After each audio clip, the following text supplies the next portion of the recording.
லூக்கா 12வது அதிகாரம். அத்தருணத்திலே அநேகமாயிரம் ஜனங்கள் ஒருவரை ஒருவர் மிதிக்கத்தக்கதாக கூடி வந்திருக்கையில் அவர் முதலாவது தம்முடைய சீசரை நோக்கி, நீங்கள் மாயமாகிய பரிசேயருடைய புளித்த மாவை குறித்து எச்சரிக்கையாயிருங்கள். வெளியாக்கப்படாத மறைபொருளும் இல்லை, அறியப்படாத ரகசியமும் இல்லை. ஆதலால் நீங்கள் இருளிலே பேசினது எதுவோ அது வெளிச்சத்திலே கேட்கப்படும். நீங்கள் அறைகளில் காதிலே சொன்னது எதுவோ அது வீடுகளின் மேல் கூறப்படும். என் சிநேகிதராகிய உங்களுக்கு நான் சொல்லுகிறேன், சரீரத்தை கொலை செய்து அதன் பின்பு அதிகமாக ஒன்றும் செய்ய திராணி இல்லாதவர்களுக்கு பயப்படாதிருங்கள். நீங்கள் இன்னாருக்கு பயப்பட வேண்டுமென்று உங்களுக்கு காண்பிக்கிறேன். கொலை செய்த பின்பு நரகத்திலே தள்ள வல்லமை உள்ளவருக்கு பயப்படுங்கள். ஆம், அவருக்கே பயப்படுங்கள் என்று உங்களுக்கு சொல்லுகிறேன். 2 காசுக்கு 5 அடைக்கலான் குருவிகளை விற்கிறார்கள் அல்லவா? அவைகளில் ஒன்றாகிலும் தேவனால் மறக்கப்படுகிறதில்லை. உங்கள் தலையிலுள்ள மயிரெல்லாம் எண்ணப்பட்டிருக்கிறது. ஆகையால் பயப்படாதிருங்கள். அநேகம் அடைக்கலான் குருவிகளை பார்க்கிலும் நீங்கள் விசேஷித்தவர்களா இருக்கிறீர்கள். அன்றியும் நான் உங்களுக்கு சொல்லுகிறேன், மனுஷர் முன்பாக என்னை அறிக்கை பண்ணுகிறவன் எவனோ அவனை மனுஷகுமாரனும் தேவதூதர் முன்பாக அறிக்கை பண்ணுவார். மனுஷர் முன்பாக என்னை மறுதலிக்கிறவன் தேவதூதர் முன்பாக மறுதலிக்கப்படுவான். எவனாகிலும் மனுஷகுமாரனுக்கு விரோதமான விசேஷத்தை சொன்னால் அது அவனுக்கு மன்னிக்கப்படும். பரிசுத்த ஆவிக்கு விரோதமாய் தூஷணம் சொல்லுகிறவனுக்கு மன்னிக்கப்படுவதில்லை. அன்றியும் ஜெப ஆலய தலைவர்களுக்கும் துரைத்தனத்தார்களுக்கும் அதிகாரமுள்ளவர்களுக்கும் முன்பாக உங்களை கொண்டு போய் விடும்போது எப்படி எண்ணத்தை மாறுதரமாக சொல்லுவோம் என்றும் எதை பேசுவோம் என்றும் கவலைப்படாதிருங்கள். நீங்கள் பேச வேண்டியவைகளை பரிசுத்த ஆவியானவர் அந்நேரத்திலே உங்களுக்கு போதிப்பார் என்றார். அப்பொழுது ஜனக்கூட்டத்தில் ஒருவன் அவரை நோக்கி, போதகரே, ஆஸ்தியை பாகம் பிரித்து என் வீதத்தை எனக்கு தரும்படி என் சகோதரனுக்கு கட்டளையிட வேண்டும் என்று கேட்டுக்கொண்டான். அதற்கு அவர், மனுஷனே, என்னை உங்களுக்கு நியாயாதிபதியாகவும் பங்கிடுகிறவனாகவும் வைத்தவன் யார் என்றார். பின்பு அவர் அவர்களை நோக்கி, பொருள் ஆசையை குறித்து எச்சரிக்கையாயிருங்கள். ஏனெனில் ஒருவனுக்கு எவ்வளவு திரளான ஆஸ்தி இருந்தாலும் அது அவனுக்கு ஜீவன் அல்ல என்றார். அல்லாமலும் ஒரு உவமையை அவர்களுக்கு சொன்னார். ஐஸ்வர்யமுள்ள ஒருவனுடைய நிலம் நன்றாய் விளைந்தது.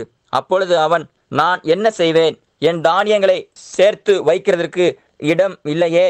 நான் ஒன்று செய்வேன், என் களஞ்சியங்களை இடித்து பெரிதாக கட்டி எனக்கு விளைந்த தானியத்தையும் என் பொருள்களையும் அங்கே சேர்த்து வைத்து, பின்பு ஆத்துமாவே, உனக்காக அநேக வருஷங்களுக்கு அநேகம் பொருள்கள் சேர்த்து வைக்கப்பட்டிருக்கிறது. நீ இளைப்பாரி புசித்து குடித்து பூரிப்பாயிரு என்று என் ஆத்மாவோடே சொல்லுவேன் என்று தனக்குள்ளே சிந்தித்து சொல்லிக் கொண்டான். தேவனோ அவனை நோக்கி, மதிகேடனே, உன் ஆத்மா உன்னிடத்திலிருந்து இந்த ராத்திரியிலே எடுத்துக்கொள்ளப்படும். அப்பொழுது நீ சேகரித்தவைகள் யாருடையதாகும் என்றார். தேவனிடத்தில் ஐஸ்வர்யவானாய் இராமல் தனக்காகவே பொக்கிஷங்களை சேர்த்து வைக்கிறவன் இப்படியே இருக்கிறான் என்றார். பின்னும் அவர் தம்முடைய சீசரை நோக்கி, இப்படி இருக்கிறபடினால் எண்ணத்தை உண்போம் என்று உங்கள் ஜீவனுக்காகவும் எண்ணத்தை உடுப்போம் என்று உங்கள் சரீரத்துக்காகவும் கவலைப்படாதிருங்கள் என்று உங்களுக்கு சொல்லுகிறேன்.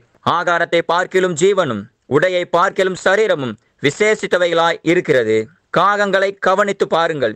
அவைகள் விதைக்கிறதும் இல்லை, அறுக்கிறதும் இல்லை. அவைகளுக்கு பண்டசாலையும் இல்லை, களஞ்சியமும் இல்லை. இல்லாவிட்டாலும் அவைகளையும் தேவன் பிழை பூட்டுகிறார். பறவைகளை பார்க்கிலும் நீங்கள் எவ்வளவோ விசேஷித்தவர்களா இருக்கிறீர்கள். கவலைப்படுகிறதுனால் உங்களில் எவன் தன் சரீர அளவோடு ஒரு முளத்தை கூட்டுவான்? மிகவும் அற்பமான காரியம் முதலாய் உங்களால் செய்யக்கூடாதிருக்க மற்றவைகளுக்காக நீங்கள் கவலைப்படுகிறது என்ன? காட்டு புஷ்பங்கள் எப்படி வளருகிறதென்று கவனித்து பாருங்கள். அவைகள் உழைக்கிறதும் இல்லை, நூற்கிறதும் இல்லை. என்றாலும் சாலமோன் முதலாய் தன் சர்வ மகிமையிலும் அவைகளில் ஒன்றை போலாயிலும் உடுத்தி இருந்ததில்லை என்று உங்களுக்கு சொல்லுகிறேன். இப்படி இருக்க அற்ப விசுவாசிகளே, இன்றைக்கு காட்டிலிருந்து நாளைக்கு அடுப்பிலே போடப்படுகிற புல்லுக்கு தேவன் இவ்விதமாக உடுத்துவித்தால் உங்களுக்கு உடுத்துவிப்பது அதிக நிச்சயம் அல்லவா? ஆகையால் எண்ணத்தை உண்போம், எண்ணத்தை குடிப்போம் என்று நீங்கள் கேளாமலும் சந்தேகப்படாமலும் இருங்கள். இவைகளை எல்லாம் உலகத்தார் நாடி தேடுகிறார்கள். இவைகள் உங்களுக்கு வேண்டியவைகள் என்று உங்கள் பிதாவானவர் அறிந்திருக்கிறார். தேவனுடைய ராஜ்யத்தையே தேடுங்கள், அப்பொழுது இவைகள் எல்லாம் உங்களுக்கு கூற கொடுக்கப்படும். பயப்படாதே சிறுமந்தையே, உங்களுக்கு ராஜ்யத்தை கொடுக்க உங்கள் பிதா பிரியமாய் இருக்கிறார். உங்களுக்கு உள்ளவைகளை விற்று பிச்சை கொடுங்கள். பழமையாய் போகாத பண பைகளையும் குறையாத பொக்கிஷத்தையும் பரலோகத்திலே உங்களுக்கு சம்பாதித்து வையுங்கள். அங்கே திருடன் அணுகுவதுமில்லை, பூச்சி கெடுக்கிறதும் இல்லை. உங்கள் பொக்கிஷம் எங்கே இருக்கிறதோ அங்கே உங்கள் இருதயமும் இருக்கும். உங்கள் அறைகள் கட்டப்பட்டதாகவும் உங்கள் விளக்குகள் எரிகிறதாகவும் தங்கள் எஜமான் கல்யாணத்திலிருந்து வந்து தட்டும்போது உடனே அவருக்கு திறக்கும்படி எப்பொழுது வருவார் என்று காத்திருக்கிற மனுஷருக்கு ஒப்பாகவும் இருங்கள். எஜமான் வரும்போது விழித்திருக்கிறவளாக காணப்படுகிற ஊழியக்காரரே பாக்கியவான்கள். அவர் அறை கட்டிக்கொண்டு அவர்களை பந்து இருக்க செய்து சமீபமாய் வந்து அவர்களுக்கு ஊழியம் செய்வார் என்று மெய்யாகவே உங்களுக்கு சொல்லுகிறேன். அவர் 2ஆம் ஜாமத்திலாவது 3ஆம் ஜாமத்திலாவது வந்து அவர்கள் அப்படியே இருக்க கண்டால் ஊழியக்காரர் பாக்கியவான்கள். திருடன் இன்ன நேரத்தில் வருவான் என்று வீட்டு எஜமானுக்கு தெரிந்திருந்தால் அவன் விழித்திருந்து தன் வீட்டை கண்ணமிட ஒட்டான் என்று அறிந்திருக்கிறீர்கள். அந்தபடியே நீங்கள் நினையாத நேரத்தில் மனுஷகுமாரன் வருவார். ஆகையால் நீங்களும் ஆயத்தமாயிருங்கள் என்றார். அப்பொழுது பேதுரு அவரை நோக்கி, ஆண்டவரே, இந்த ஓமையை எங்களுக்கு மாத்திரம் சொல்லுகிறீரோ, எல்லாருக்கும் சொல்லுகிறீரோ என்று கேட்டான்.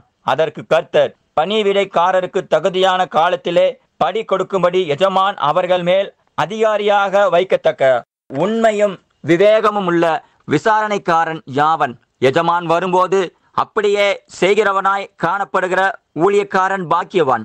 தனக்குள்ள எல்லாவற்றின் மேலும் அவனை விசாரணைக்காரனாக வைப்பான் என்று மெய்யாகவே உங்களுக்கு சொல்லுகிறேன்.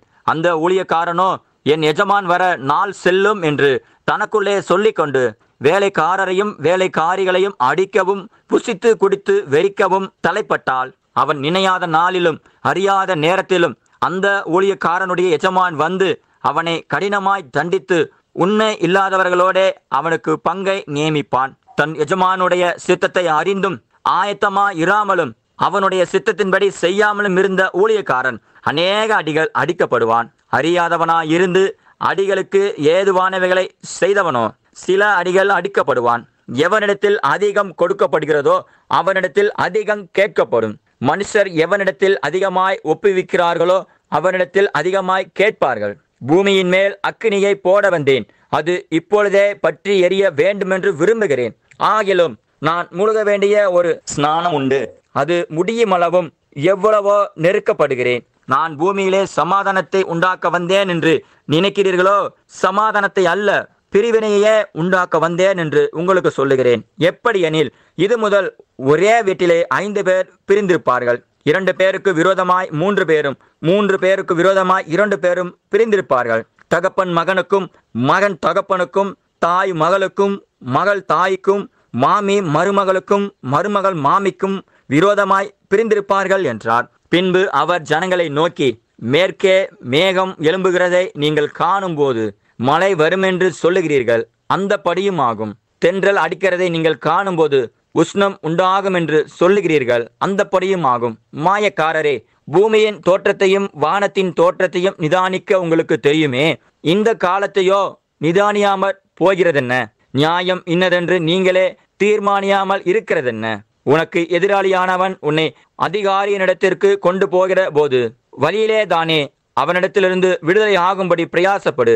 இல்லாவிட்டால் அவன் உன்னை நியாயாதிபதிக்கு முன்பாக கொண்டு போவான். நியாயாதிபதி உன்னை சேவகனிடத்தில் ஒப்பு கொடுப்பான். சேவகன் உன்னை சிறைச்சாலையில் போடுவான். நீ கடைசி காசை கொடுத்து தீர்க்கு மட்டும் அவ்விடத்திலிருந்து புறப்பட மாட்டாய் என்று உனக்கு சொல்லுகிறேன் என்றார். லூக்கா 13ஆம் அதிகாரம். பிலாத்து சில கலிலேயருடைய இரத்தத்தை அவர்களுடைய பலிகளோட கலந்திருந்தான். அந்த வேளையிலே அங்கே இருந்தவர்களில் சிலர் அந்த செய்தியை அவருக்கு அறிவித்தார்கள். இயேசு அவர்களுக்கு பிரதியுத்தரமாக, அந்த கலிலேயருக்கு அப்படிப்பட்டவைகள் சம்பவித்ததினாலே மற்ற எல்லா கலிலேயரை பார்க்கலும் அவர்கள் பாவிகளாய் இருந்தார்கள் என்று நினைக்கிறீர்களோ? அப்படி அல்லவென்று உங்களுக்கு சொல்லுகிறேன். நீங்கள் மனம் திரும்பாமல் போனால் எல்லாரும் அப்படியே கெட்டு போவீர்கள். சீலோவாமிலே கோபுரம் விழுந்து 18 பேரை கொன்றதே, எருசலேமில் குடியிருக்கிற மனுஷர் எல்லாரிலும் அவர்கள் குற்றவாளிகளாய் இருந்தார்கள் என்று நினைக்கிறீர்களோ? அப்படி அல்லவென்று உங்களுக்கு சொல்லுகிறேன். நீங்கள் மனம் திரும்பாமல் போனால் எல்லாரும் அப்படியே கெட்டு போவீர்கள் என்றார். அப்பொழுது அவர் ஒரு உவமையையும் சொன்னார். ஒருவன் தன் திராட்சை தோட்டத்தில் ஒரு அத்திமரத்தை நட்டிருந்தான். அவன் வந்து அதிலே கனியை தேடின போது ஒன்றும் காணவில்லை. அப்பொழுது அவன் தோட்டக்காரனை நோக்கி, இதோ 3 வருஷமாய் இந்த அத்திமரத்திலே கனியை தேடி வருகிறேன், ஒன்றையும் காணவில்லை. இதை வெட்டிப்போடு, இது நிலத்தையும் ஏன் கெடுக்கிறது என்றான். அதற்கு அவன், ஐயா, இது இந்த வருஷமும் இருக்கட்டும். நான் இதை சுற்றிலும் கொத்தி எரு போடுவேன். கனி கொடுத்தால் சரி, கொடாவிட்டால் இனிமேல் இதை வெட்டி போடலாம் என்று சொன்னான் என்றார். ஒரு ஓய்வு நாளில் அவர் ஜெபாலயத்தில் போதகம் பண்ணி கொண்டிருந்தார். அப்பொழுது 18 வருஷமாய் பலவீனப்படுத்தும் ஆவியை கொண்ட ஒரு ஸ்திரீ அங்கே இருந்தாள். அவள் எவ்வளவும் நிமிரக்கூடாத கூனியாயிருந்தாள். இயேசு அவளை கண்டு தம்மிடத்தில் அழைத்து, ஸ்திரீயே, உன் பலவீனத்தினின்று விடுதலையாக்கப்பட்டாய் என்று சொல்லி அவள் மேல் தமது கைகளை வைத்தார். உடனே அவள் நிமிர்ந்து தேவனை மகிமைப்படுத்தினாள். இயேசு ஓய்வு நாளிலே சொஸ்தமாக்கினபடியால் ஜெபஆலய தலைவன் கோபமடைந்து ஜனங்களை நோக்கி, வேலை செய்கிறதற்கு 6 நாள் உண்டே, அந்த நாட்களிலே நீங்கள் வந்து சொஸ்தமாக்கிக் கொள்ளுங்கள், ஓய்வு நாளிலே அப்படி செய்யலாகாது என்றான். கர்த்தர் அவனுக்கு பிரதியுத்தரமாக, மாயக்காரனே, உங்களில் எவனும் ஓய்வு நாளில் தன் எருதையாவது தன் கழுதையாவது தொழுவத்திலிருந்து அவிழ்த்து கொண்டு போய் அதற்கு தண்ணீர் காட்டுகிறதில்லையா? இதோ, சாத்தான் 18 வருஷமாய் கட்டியிருந்த ஆபிரகாமின் குமாரத்தியாகிய இவளை ஓய்வு நாளில் இந்த கட்டிலிருந்து அவிழ்த்து விட வேண்டியதில்லையா என்றார். அவர் அப்படி சொன்னபோது அவரை விரோதித்திருந்த அனைவரும் வெட்கப்பட்டார்கள். ஜனங்கள் எல்லாரும் அவரால் செய்யப்பட்ட சகல மகிமையான செய்கைகளை குறித்து சந்தோஷப்பட்டார்கள். அவர் அவர்களை நோக்கி, தேவனுடைய ராஜ்யம் எதற்கு ஒப்பாயிருக்கிறது? அதை எதற்கு ஒப்பிடுவேன்? அது ஒரு கடுகு விதைக்கு ஒப்பாயிருக்கிறது. அதை ஒரு மனுஷன் எடுத்து தன் தோட்டத்திலே போட்டான். அது வளர்ந்து பெரிய மரமாயிற்று. ஆகாயத்து பறவைகள் வந்து அதன் கிளைகளில் அடைந்தது என்றார். மேலும் அவர், தேவனுடைய ராஜ்யத்தை நான் எதற்கு ஒப்பிடுவேன்? அது புளித்த மாவுக்கு ஒப்பாயிருக்கிறது. அதை ஒரு ஸ்திரீ எடுத்து முழுவதும் புளிக்கும் வரைக்கும் 3 படி மாவிலே அடைத்து வைத்தாள் என்றார். அவர் எருசலேமுக்கு பிரயாணமாய் போகும்போது பட்டணங்கள் தோறும் கிராமங்கள் தோறும் உபதேசம் பண்ணி கொண்டு போனார். அப்பொழுது ஒருவன் அவரை நோக்கி, ஆண்டவரே, ரட்சிக்கப்படுகிறவர்கள் சில பேர் தானோ என்று கேட்டார். அதற்கு அவர், இடுக்கமான வாசல் வழியாய் உட்பிரவேசிக்க பிரயாசப்படுங்கள். அநேகர் உட்பிரவேசிக்க வகை தேடினாலும் அவர்களாலே கூடாமல் போகும் என்று உங்களுக்கு சொல்லுகிறேன். வீட்டெஜமான் எழுந்து கதவை பூட்டின பின்பு நீங்கள் வெளியே நின்று, ஆண்டவரே, ஆண்டவரே, எங்களுக்கு திறக்க வேண்டும் என்று சொல்லி கதவை தட்டும்போது அவர் பிரதியுத்தரமாக, நீங்கள் எவ்விடத்தாரோ, உங்களை அறியேன் என்று உங்களுக்கு சொல்லுவார். அப்பொழுது நீங்கள், உம்முடைய சமூகத்தில் போஜனபானம் பண்ணினோமே, நீர் எங்கள் வீதிகளில் போதகம் பண்ணினீரே என்று சொல்லுவீர்கள். ஆனாலும் அவர், நீங்கள் எவ்விடத்தாரோ, உங்களை அறியேன், அக்கிரமக்காரராகிய நீங்கள் எல்லாரும் என்னை விட்டு அகன்று போங்கள் என்று சொல்லுவார் என்று உங்களுக்கு சொல்லுகிறேன். நீங்கள் ஆபிரகாமையும் ஈசாக்கையும் யாக்கோபையும் சகல தீர்க்கதரிசிகளையும் தேவனுடைய ராஜ்யத்தில் இருக்கிறவர்களாகவும் உங்களையோ புறம்பே தள்ளப்பட்டவர்களாகவும் காணும்போது உங்களுக்கு அழுகையும் பற்கடிப்பும் அங்கே உண்டாயிருக்கும். கிழக்கிலும் மேற்கிலும் வடக்கிலும் தெற்கிலும் இருந்து ஜனங்கள் வந்து தேவனுடைய ராஜ்யத்தில் பந்தியிருப்பார்கள். அப்பொழுது முந்தினோர் பிந்தினோர் ஆவார்கள், பிந்தினோர் முந்தினோர் ஆவார்கள் என்றார். அந்த நாளிலே சில பரிசேயர் அவரிடத்தில் வந்து, நீர் இவ்விடத்தை விட்டு போய்விடும், ஏரோது உம்மை கொலை செய்ய மனதாயிருக்கிறான் என்றார்கள். அதற்கு அவர், நான் இன்றைக்கும் நாளைக்கும் பிசாசுகளை துரத்தி வியாதியுள்ளவர்களை சுஸ்தமாக்கி 3ஆம் நாளில் நிறைவடைவேன். இன்றைக்கும் நாளைக்கும் மறுநாளைக்கும் நான் நடமாட வேண்டும். எருசலேமுக்கு புறம்பே ஒரு தீர்க்கதரிசியும் மடிந்து போகிறதில்லை என்று நான் சொன்னதாக நீங்கள் போய் அந்த நரிக்கு சொல்லுங்கள். எருசலேமே, எருசலேமே, தீர்க்கதரிசிகளை கொலை செய்து உன்னிடத்தில் அனுப்பப்பட்டவர்களை கல்லெறிகிறவர்களே, கோழி தன் குஞ்சுகளை தன் சிறகுகளின் கீழே கூட்டி சேர்த்து கொள்ளும் வண்ணமாக நான் எத்தனை தரமோ உன் பிள்ளைகளை கூட்டி சேர்த்து கொள்ள மனதாயிருந்தேன். உங்களுக்கோ மனதில்லாமல் போயிற்று. இதோ, உங்கள் வீடு உங்களுக்கு பாழாக்கி விடப்படும். கர்த்தருடைய நாமத்தினாலே வருகிறவர் ஸ்தோத்தரிக்கப்பட்டவர் என்று நீங்கள் சொல்லும் காலம் வருமளவும் என்னை காணாதிருப்பீர்கள் என்று மெய்யாகவே உங்களுக்கு சொல்லுகிறேன் என்றார்.